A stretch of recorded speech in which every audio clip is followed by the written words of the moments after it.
Paz do Senhor, irmãos, amém. Louvado seja o nome de nosso Senhor e Salvador Jesus Cristo. Nós estamos felizes, mais uma quarta na presença do Senhor nosso Deus, né?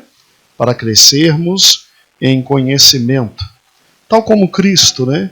Crescer em conhecimento. E, amados irmãos, nosso estudo, que é o panorama do Novo Testamento, ele agora está no segundo ano do ministério de Cristo. E neste segundo ano, obviamente, você tem aquilo que nós chamamos de o ano da popularidade.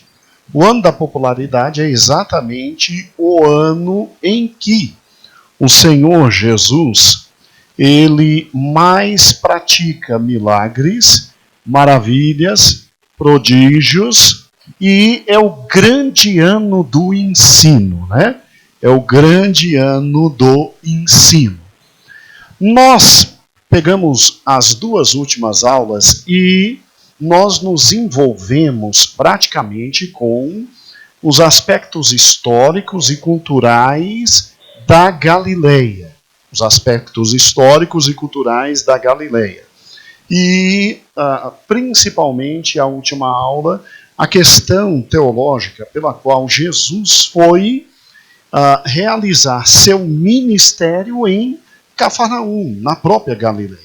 E aí vimos toda a questão do jubileu como aquele predicado, aquele conjunto de profecias que anunciavam que realmente Cristo ia para o meio dos mais pobres, dos mais necessitados, dos aflitos, e tivemos a noção de que quando Cristo veio, Deus estava dizendo que surgiu o jubileu, o maior de todos os jubileus, com a expectativa de uma grande libertação espiritual. Paz, Senhor, glória a Deus.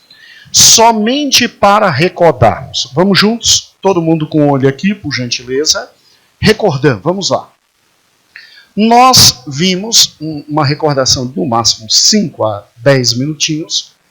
Aqui está toda a geografia da época de Cristo. E o nosso querido mapa ali da Palestina. Então, por gentileza.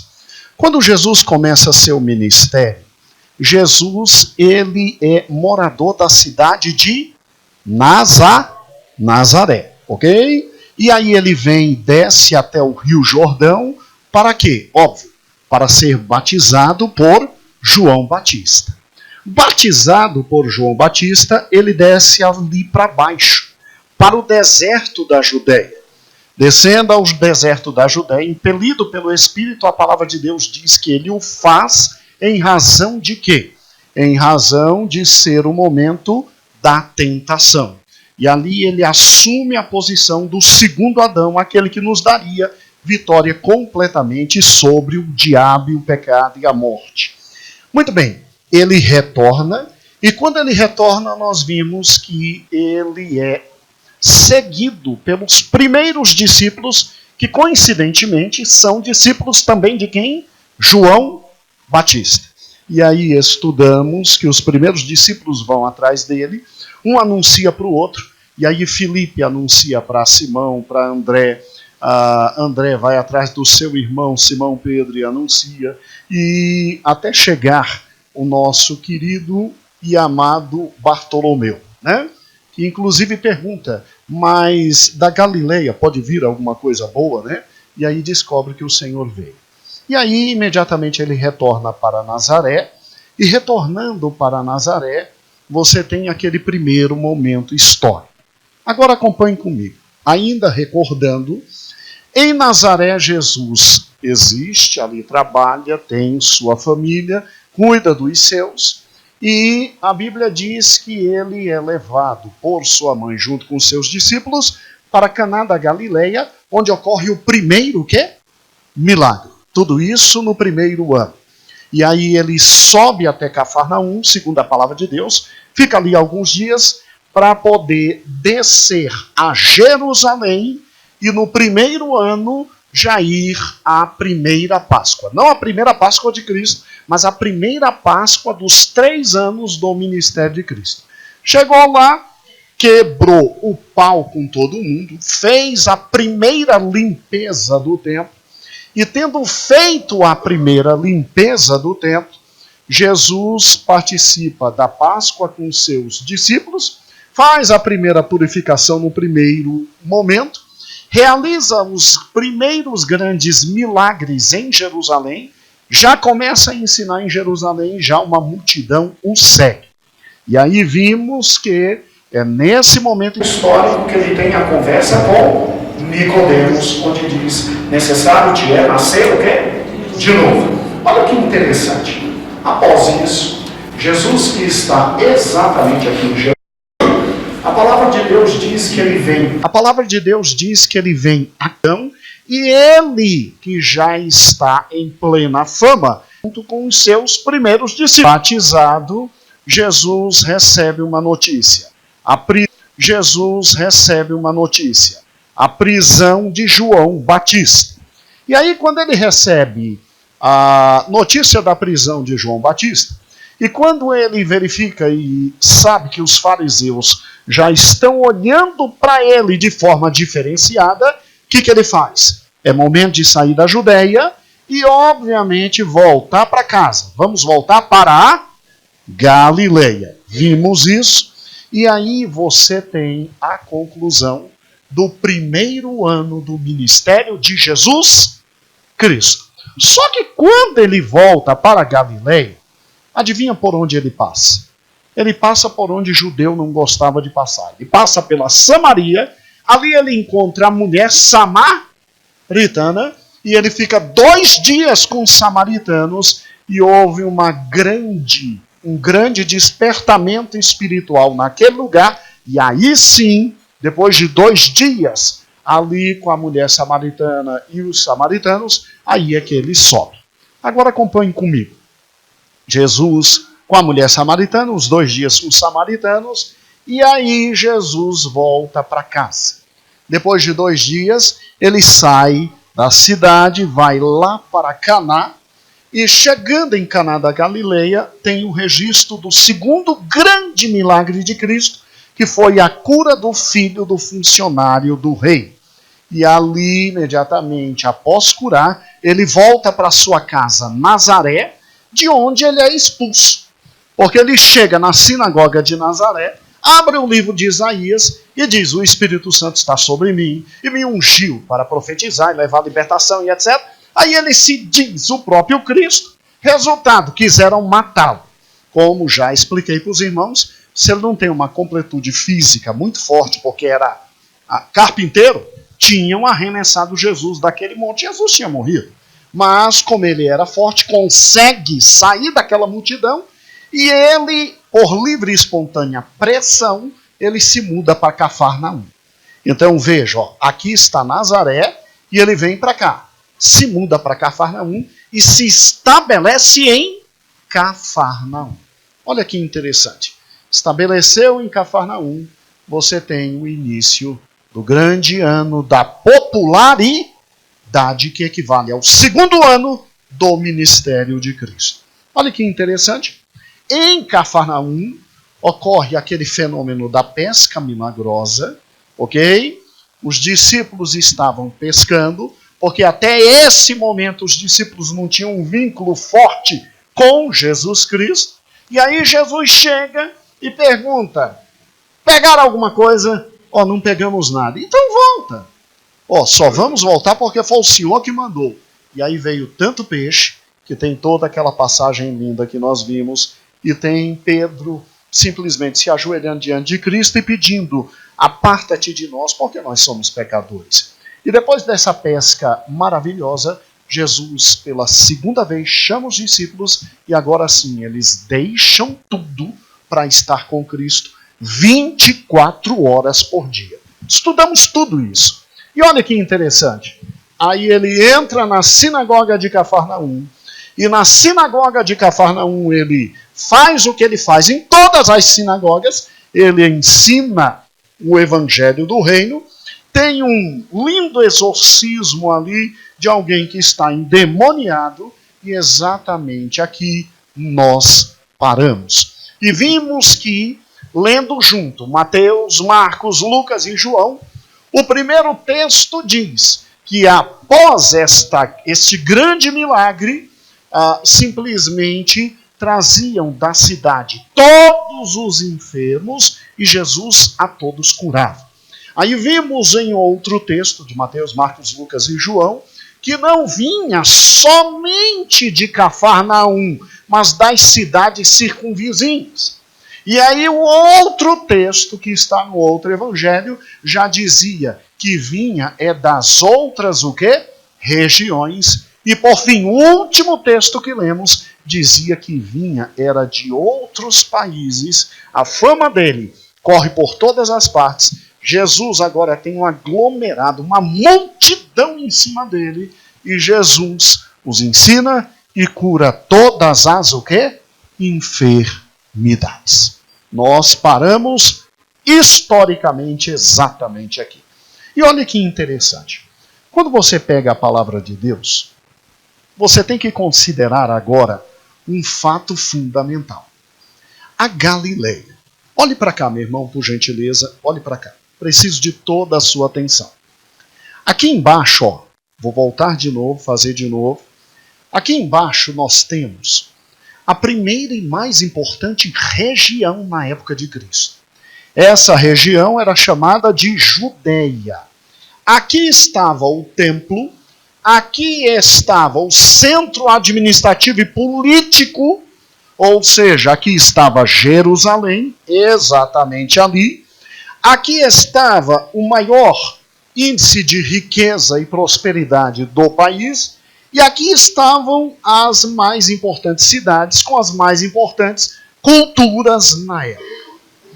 Por que Jesus resolve colocar sua casa em Cafarnaum e não aqui embaixo? Porque, veja, estrategicamente a Judeia seria melhor para o ministério dele. Você se lembra que Jesus veio para duas coisas e que o resto é consequência das duas coisas? Falamos isso. Ele veio em primeiro lugar para salvar a humanidade dos seus o quê?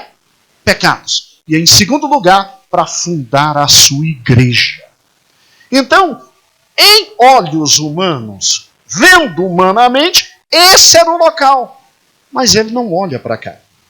Se você parar e pensar, nós temos a Samaria. A Samaria seria um local interessante para que ele também pudesse trazer e realizar seus objetivos. Primeiro por quê? Porque Samaria era arquirrival da Judeia.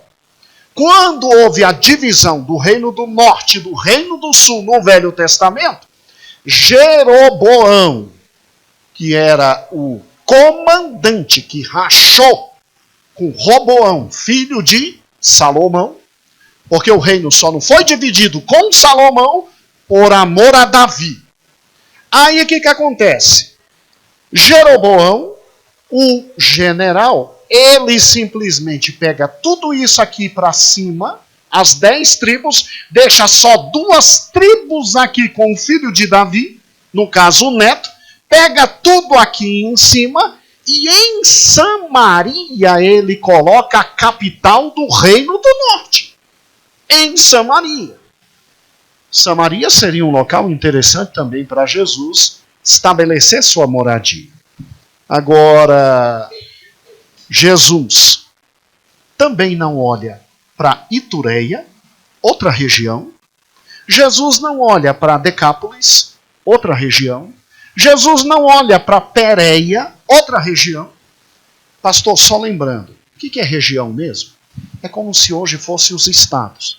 São Paulo, Paraná, Rio Grande do Sul. Compreendeu? Eram divisões político-administrativas que o Império Romano impôs. Para quê? Para poder sedimentar melhor o seu poder. Compreendido? E Jesus não olha para nenhuma dessas regiões que são interessantes, mas Jesus fixa sua vida onde? Na Galileia.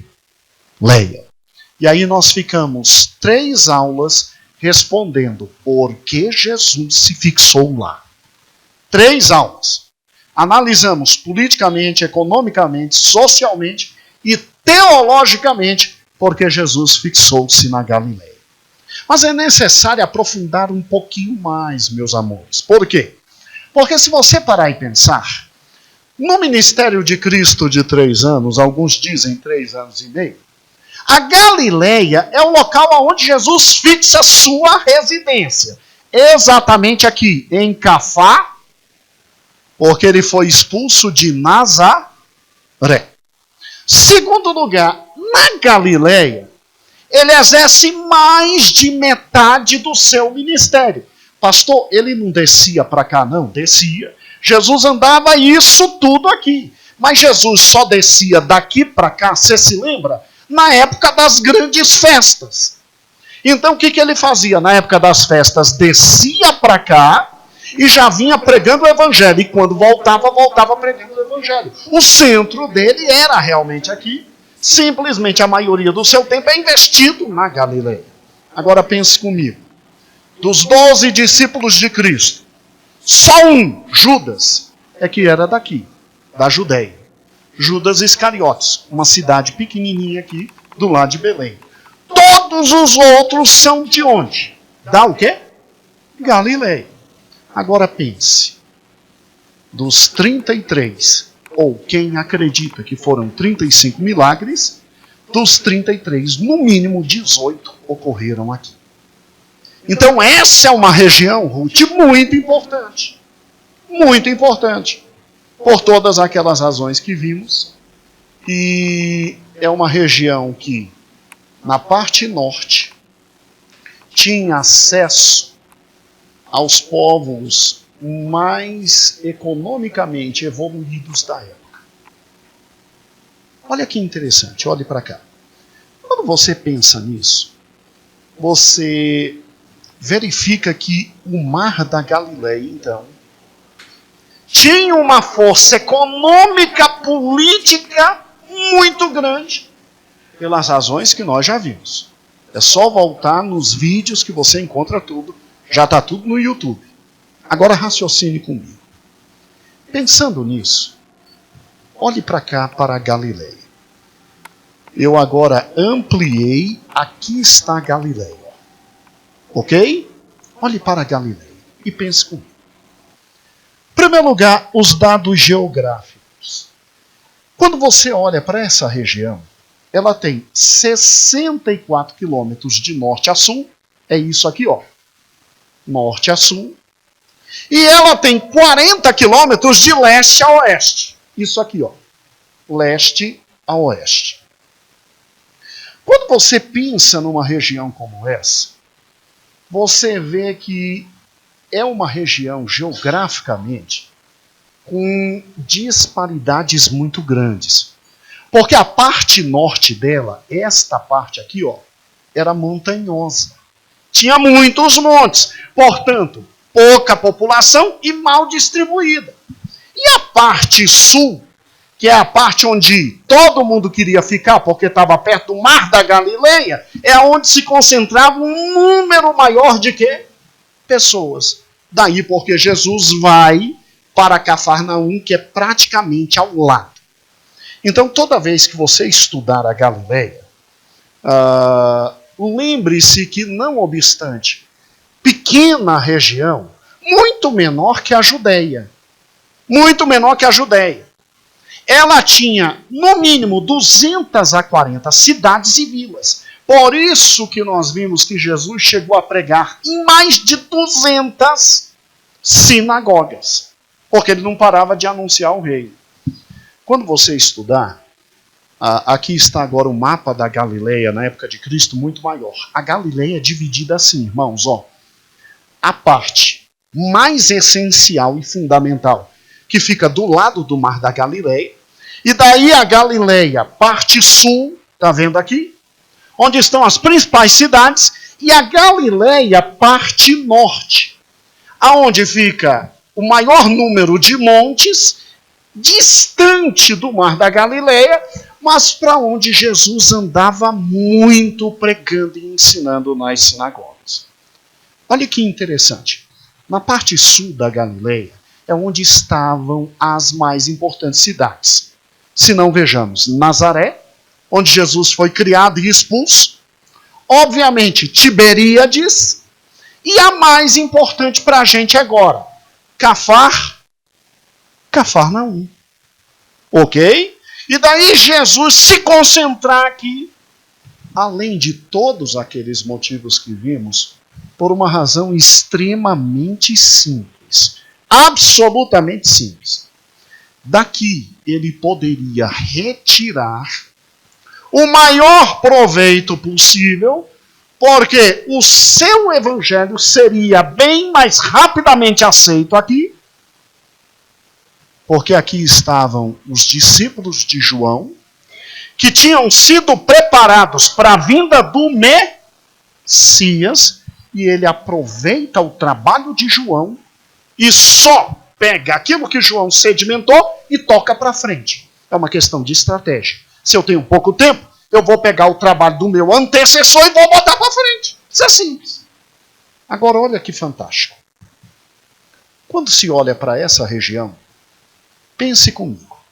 Além dos dados, obviamente, geográficos que acabamos de ver, um local pequenininho, 64 por 40, a parte norte montanhosa, parte sul, Mar da Galileia, 240 cidades e vilas. Se você parar e pensar, só aqui, Geraldo, Jesus já investiria todo o seu tempo e talvez não desse. Mas toda festa, Geraldo, ele desce para cá e ele normalmente foge das multidões aqui para andar toda essa região pregando o evangelho. Olha que interessante. Dados culturais deste local.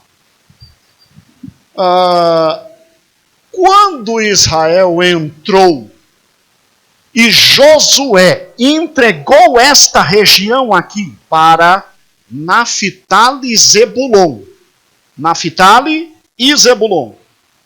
Acreditem, irmãos, infelizmente, como a gente vê em Juízes 1, de 30 a 33, os chefes de Naftali e Zebulon não expulsaram todos os cananeus que tinham que expulsar daqui.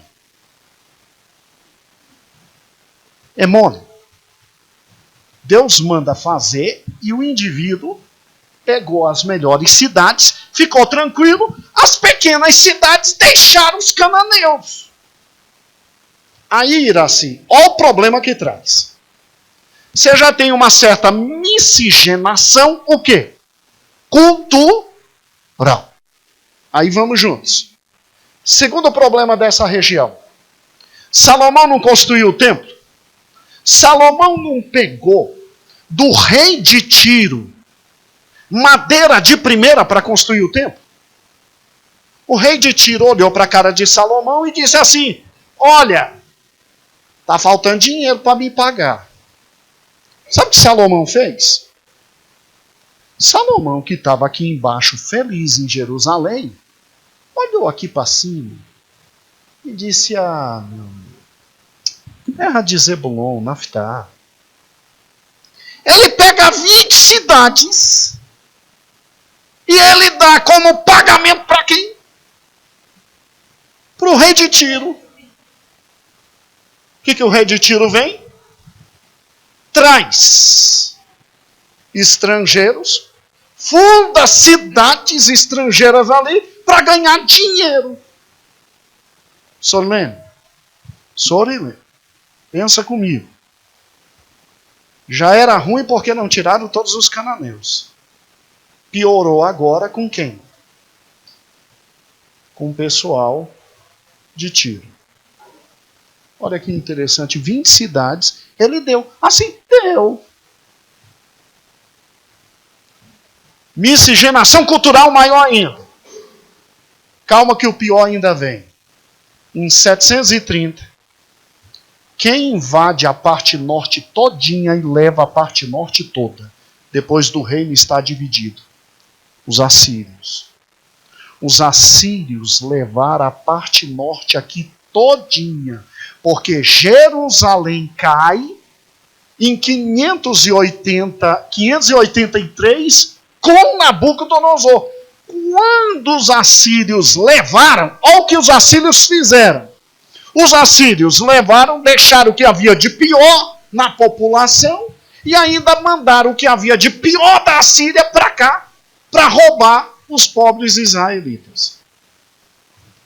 Irmãos, adivinha por que esta localidade simplesmente ela é chamada de Galileia dos Gentios? Sério, Isaías capítulo 9, lá está a Galileia dos Gentios. Quando Isaías diz, brilhou uma grande luz no meio da Galileia dos Gentios. Por quê? Porque essa era uma das regiões de maior influência e miscigenação com os gentios. Então, Júlia, olha que interessante. Já que aqui é terra de todo mundo, intenso comércio. Porque aqui em cima, Júlia, Tiro, Sidom. E aí, meu amigo, todo mundo entrava, saía, entrava. Uma felicidade. Intenso comércio, é óbvio que ali eles tinham contato com todas as culturas, miscigenação cultural. E por gentileza, pastor Elias, leia João capítulo 7, versículo 52. Olha que interessante esse texto para você entender socialmente esta localidade. João 7, 52.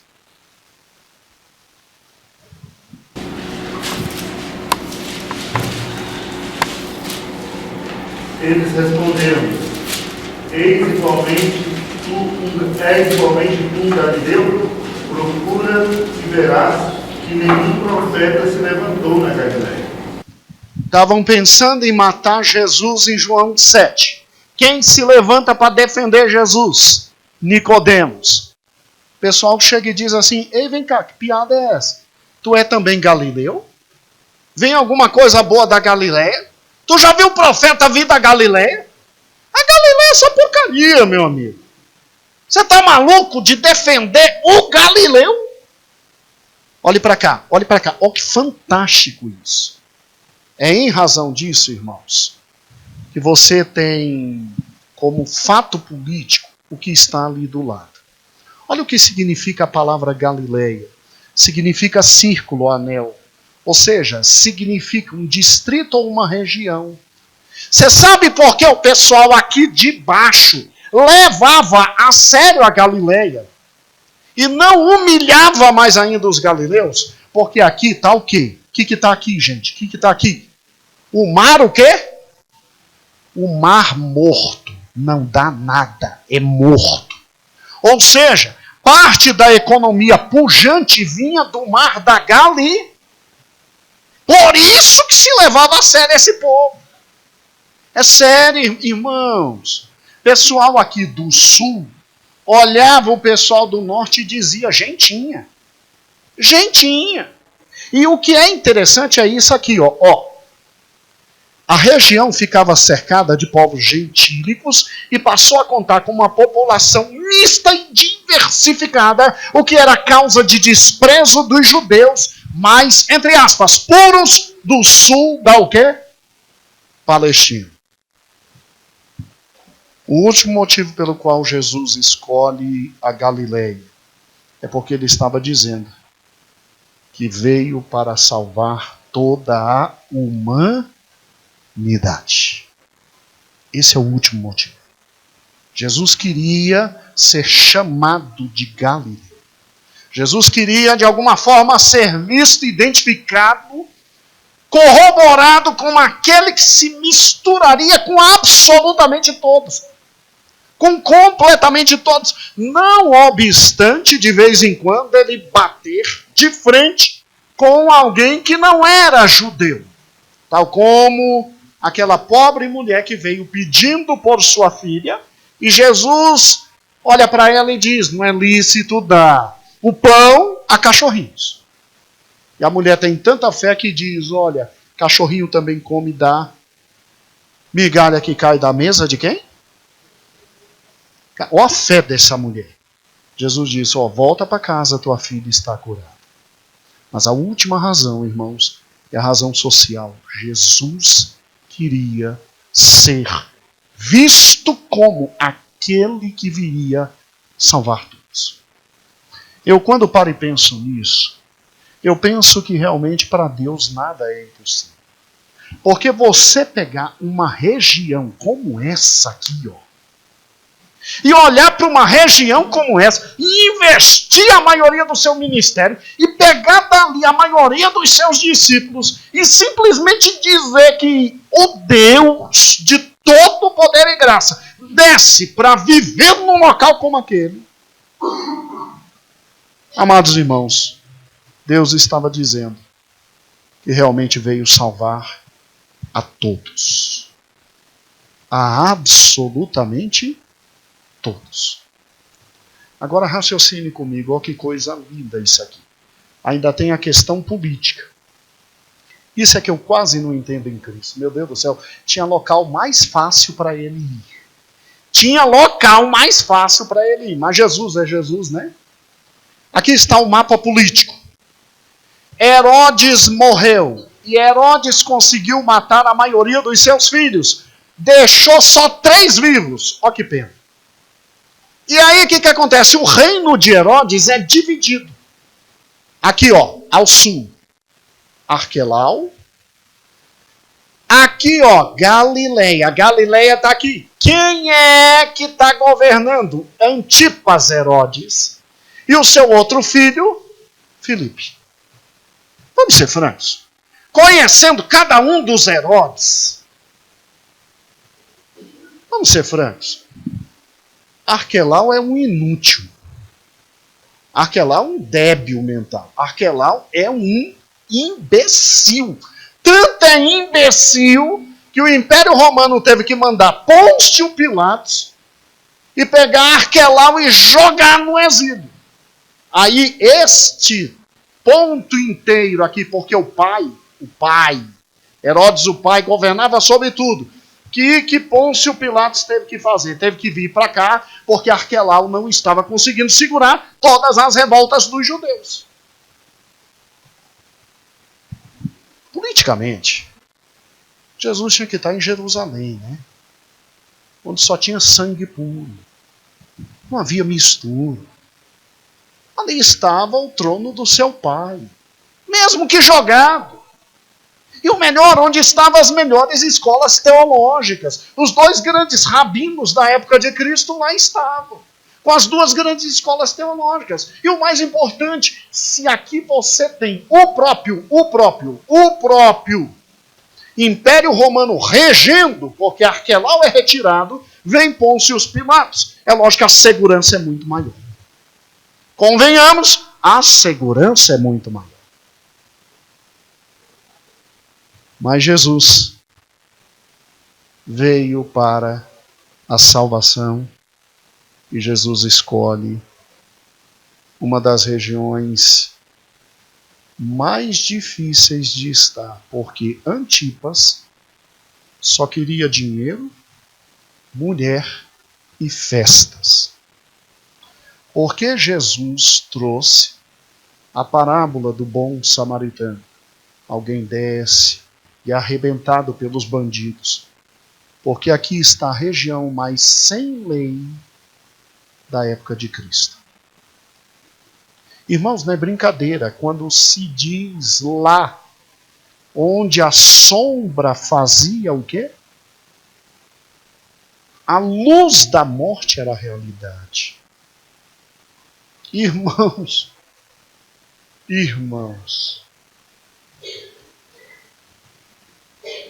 mas Jesus é Jesus, né? Olhe para cá. E tem um problema extra. Jesus parece que adora dificultar as coisas. Ainda tem um problema extra. Olha que fantástico. Se ele realmente era rei e quisesse reinar, foi por isso que o apóstolo Paulo não entendeu Jesus no início e perseguia a igreja. Você acha que Paulo não analisou a vida de Jesus antes de começar a perseguir a igreja? Pense comigo. É lógico que ele analisou. E só tinha um jeito de Paulo entender quem era Cristo. Ficou praticamente cego no caminho de Damasco. Porque se você junta tudo sobre o Messias, esperado com as características, esse homem não é o Messias. Aí depois que ele viu Cristo, aí mudou tudo. Agora olhe para cá. Ainda tinha um problema. A região que ele escolhe, entre ela e o centro do poder, porque o rei estava entre a gente, estava quem? Quem estava? Os seres mais odiados do tempo e do espaço. Porque os samaritanos, o ódio era multimilenar. Primeiro, Jeroboão divide em Reino do Norte e Reino do Sul e bota a capital aonde? Samaria. Levanta um templo em Samaria. Monte Gerazim. Diz que o local da adoração é lá. Enche de balaíns. Ou você acha porque a mulher samaritana pergunta para Jesus, onde é que adora? Jerusalém ou Gerazim? Divide a religião, divide a política, divide a economia. E ainda, por enfraquecer, levanta reis que eram os mais ímpios do mundo. Quando você lê o livro de Reis, você sempre vê o rei na tribo do norte, que era aqui, ó, e o rei do sul, um pior que o outro. E um reino dividido não subsiste. E aí lá foi todo mundo levado para onde? Para onde? Tudo bem que a gente, ó o pensamento deles, fantástico. Tudo bem que a gente aguenta o pessoal da Galileia. Por quê? Por causa da riqueza que eles produzem. Porque todos os impostos vêm para Jerusalém. Beleza. Mas Samaria, nem aqui e nem no inferno. O judeu levantava a mão todo dia e dizia, ó Deus, graças te dou, porque não sou gentil. Graças te dou, porque não sou mulher. E graças te dou, porque não sou samaritano. E era costume deles continuar com a mão estendida e lançar pragas sobre Samaria.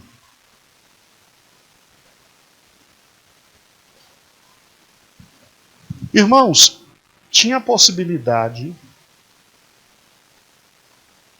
de alguma vitória do Evangelho nessas condições? Tinha viabilidade? Um amigo estava conversando comigo, eu estou evangelizando, ele é ateu. Aí ele disse, Gedeon, agora eu estou entendendo porque Jesus morreu sozinho na cruz. E o único ser que estava ainda vendo ele morrer não podia fazer nada, a mulherada, né? Tinha viabilidade do evangelho produzir alguma coisa, Nonata? Mas o evangelho é o poder de Deus para a salvação de todo aquele que nele o quê? Crê. O poder de Deus. O evangelho sai desta realidade e alcança o quê? O mundo inteiro. O mundo inteiro. Agora, olha que fantástico. Olha que fantástico. Ali está Jesus, Samaria pelo meio, ainda para atrapalhar. E, obviamente, só vou destacar, né, tudo que eu já falei. E, obviamente, você tem, então, na região da Galileia, o Mar da Galileia como centro da vida econômica daquele povo. É pela beira do Mar da Galileia que Jesus vai atuar. É lá que ele opera o terceiro grande milagre, porque o primeiro foi Caná da Galileia, o segundo foi a cura do filho, do servo do rei em Caná, e o terceiro foi a grande pesca no nado. Aonde ele chama definitivamente os discípulos, eles param de ir e vir e agora vão seguir a Cristo. E é óbvio que ele vai simplesmente se localizar em Cafarnaum. Isso é um mar muito importante. Só recordando, já falamos isso. O tamanho dele é considerável, né, porque ele está aqui em projeção menor, que você vai pensar que ele é pequenininho. Ele tem 21 quilômetros, ali ó, 21 quilômetros, tá vendo? E ele tem 12 quilômetros de largura, ali. E profundidade de 20 a 230 metros de profundidade. Para você ter uma dimensão dele, olhe para cá. Quando você for visitar e você subir em um dos montes que estão do lado, olha o tamanhozinho dele.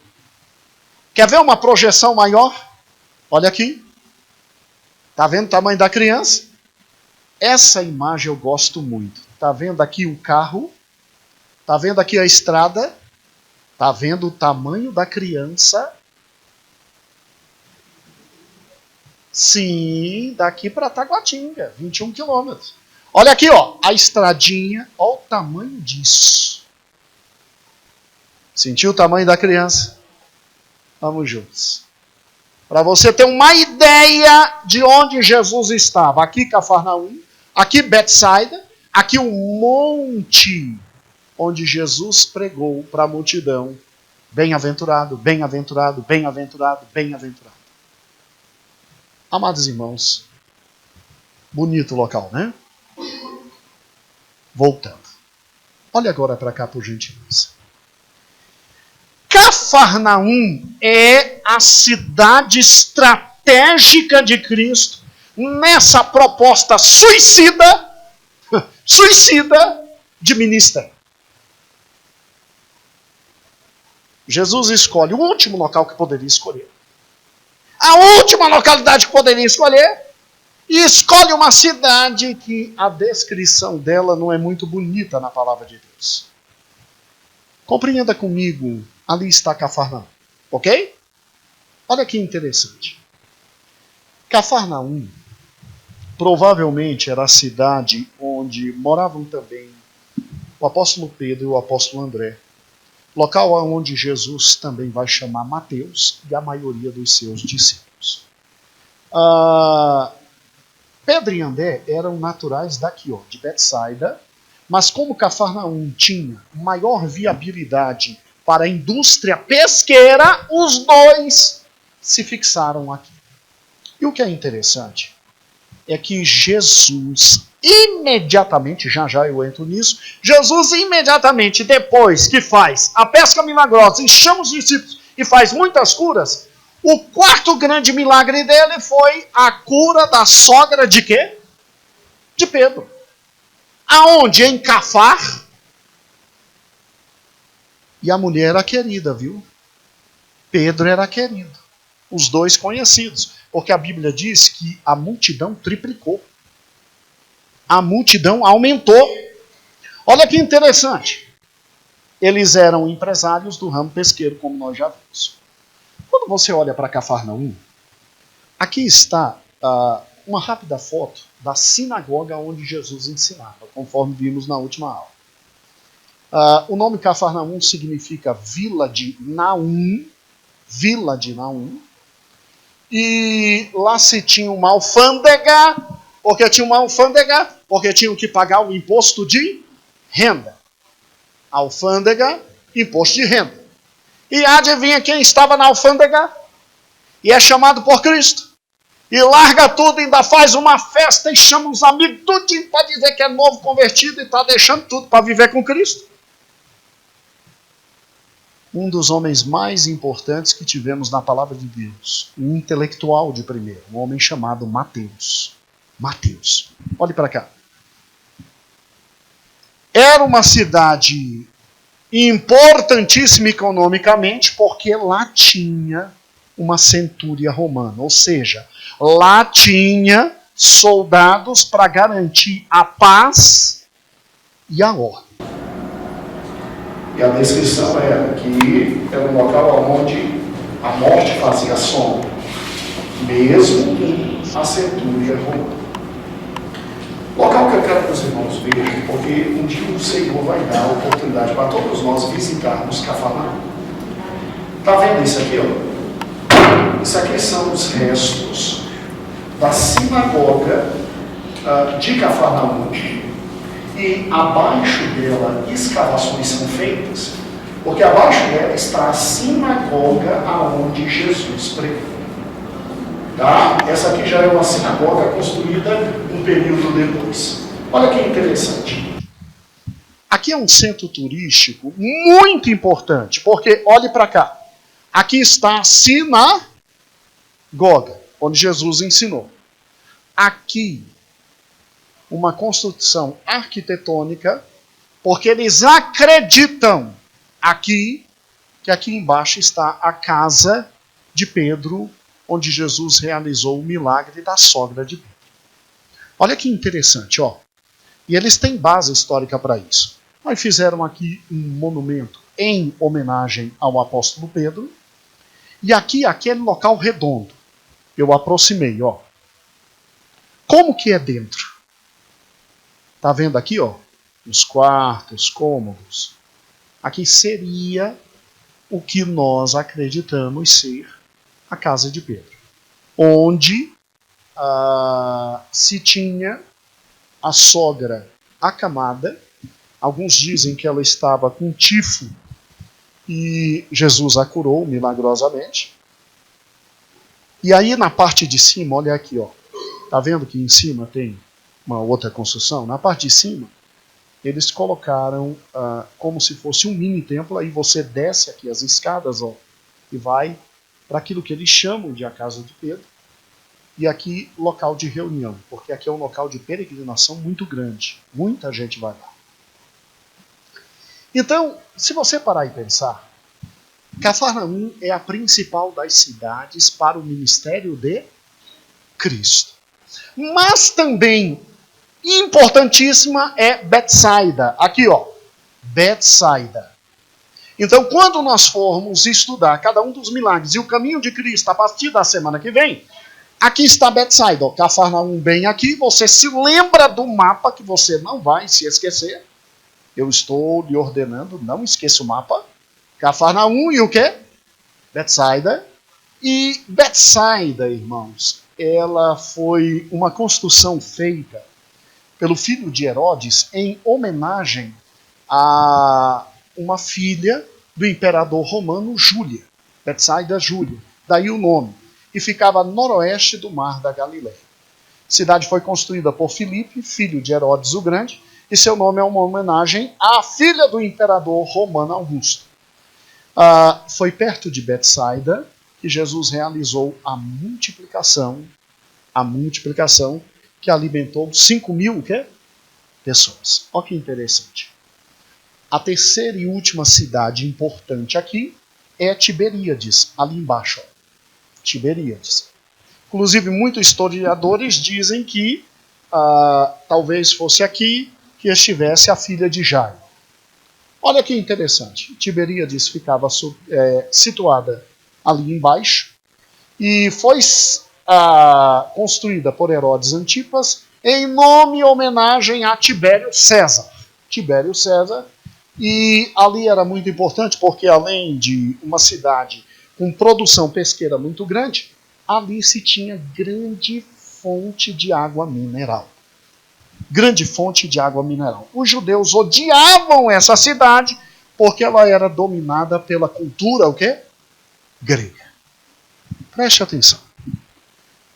Para encerrarmos, quero que você vá comigo agora para a palavra de Deus e abra, por gentileza, em primeiro lugar, no livro de Mateus, capítulo 8. Capítulo 8.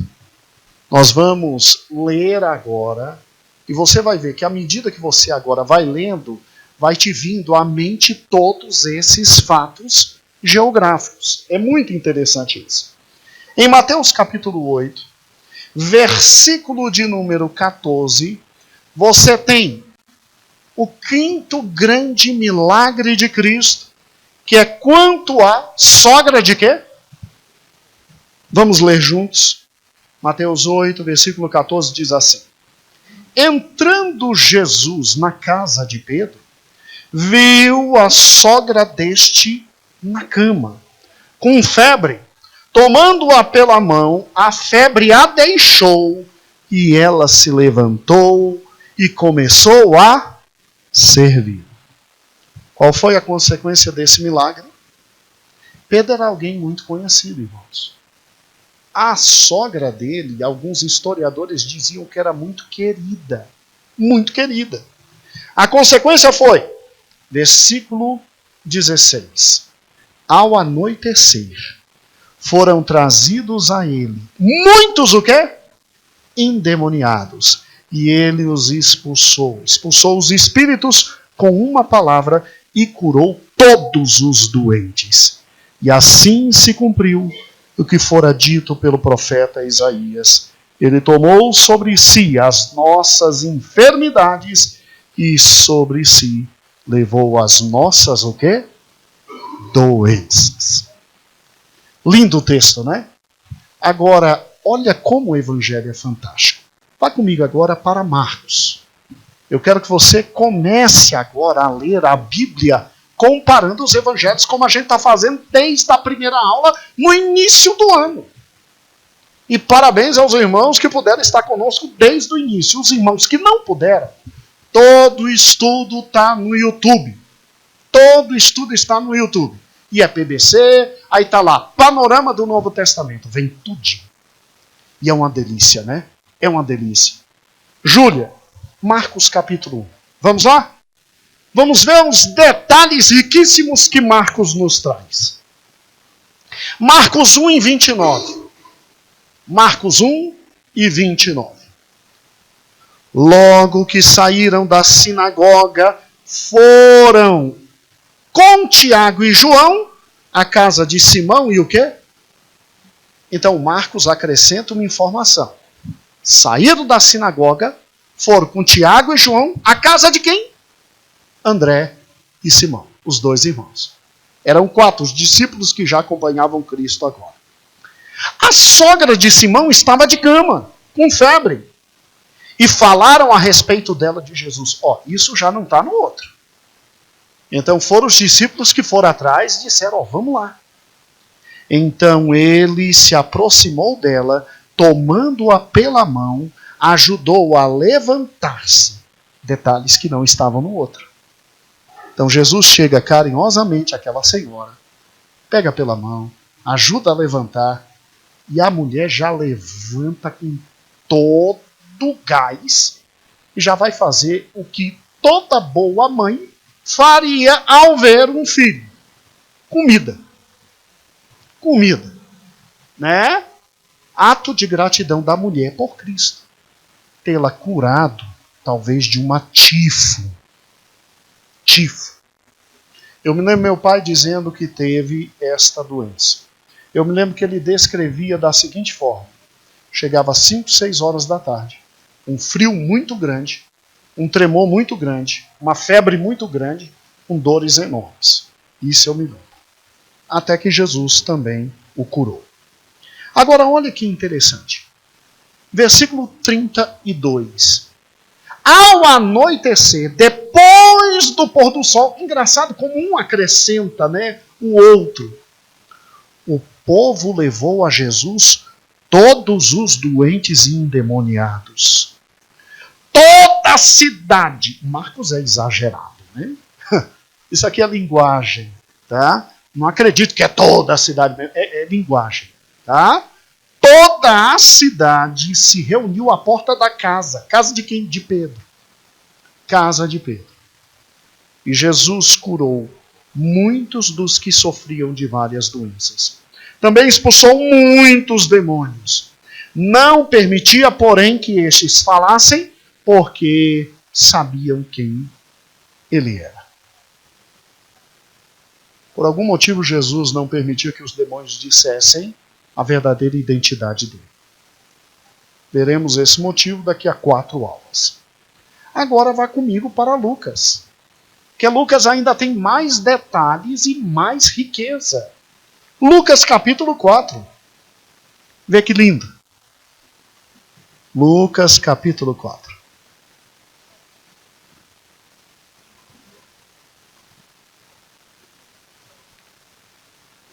Jesus saiu da sinagoga. Sinagoga de onde?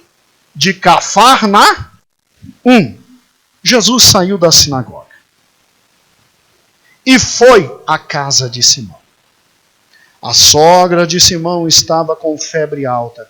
Interessante, né? Lucas já descreve mais a doença. Febre o quê? Alta. E pediram para que Jesus fizesse algo por ela. Estando ele em pé junto dela, inclinou-se e repreendeu a febre que a deixou. Aí aqui tem um detalhe maior. Jesus se inclina, Jesus chega perto da mulher, Jesus expulsa a febre e ela cura. Olha que lindo. E ela levantou-se imediatamente e passou a servi-los. Ou seja, o milagre foi tão grande, que ela, o médico Lucas disse, imediatamente passou a servi-los. E aí vem o que todos dizem. E ao pôr do sol, o povo trouxe a Jesus todos os que tinham vários tipos de doença e ele curou, impondo as mãos sobre cada um deles. Além disso, de muitas pessoas saíram demônios gritando: Tu és o Filho de Deus. Ele, porém, os repreendia e não permitia que falassem, porque sabiam que ele era o Cristo. Que ele era o Cristo. Que Deus maravilhoso, né? Que Deus maravilhoso. Amados irmãos, nós então ficamos exatamente aqui. E semana que vem nós vamos ver a primeira viagem missionária de Cristo. Cristo agora tem multidões apertando ele para tudo que é lado. Cristo agora já tem 4 discípulos com ele, que abriram mão de tudo. E agora Cristo vai fazer a primeira viagem, o quê? Missionária. Amém? E aí continuamos semana que vem.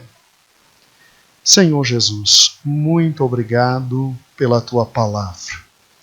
Como tu és Deus maravilhoso, Deus glorioso, grandioso. Ó Pai eterno, nós te louvamos. Realmente, Senhor, tu escolhestes as coisas loucas deste mundo para confundir completamente as sábias. Tu és Deus sobre todas as coisas. Nós admiramos, ó Pai, a grandiosidade do teu poder. Tu, com uma simples palavra, falavas e todo o mal era repreendido. Ó Senhor, como será maravilhoso quando tu voltares à terra e reinares no reino milenar. Quando, Senhor, nós pudermos ter acesso direto a ti sem absolutamente nenhuma limitação física como nós temos hoje. Ó Deus, nós ansiamos a cada quarta-feira que estudamos tudo o que tu falas, tudo o que tu fazes, como tu ages, como nós ansiamos um dia estar contigo, te acompanhando, ó Deus, como cada um daqueles discípulos contigo está, na vida eterna e, Senhor, recebendo de ti tudo o que há de maravilhoso. Obrigado pela tua palavra, obrigado pelo entendimento do teu evangelho. Obrigado, Senhor, porque vemos em ti amor e graça, favor imerecido. Louvamos o teu nome por tudo. Abençoa-nos e guarda a tua palavra em nosso coração, para a honra e glória do teu nome. Amém e amém. Glória a Deus. Irmãos, então quarta-feira continuamos e quarta-feira vamos ver a primeira grande viagem missionária de Cristo. E agora muita coisa bonita acontece no ministério de Cristo nesse segundo ano. Então convidamos os irmãos a, na próxima quarta, estar conosco e crescermos espiritualmente. Amém? Pastor Elias, vamos agradecer.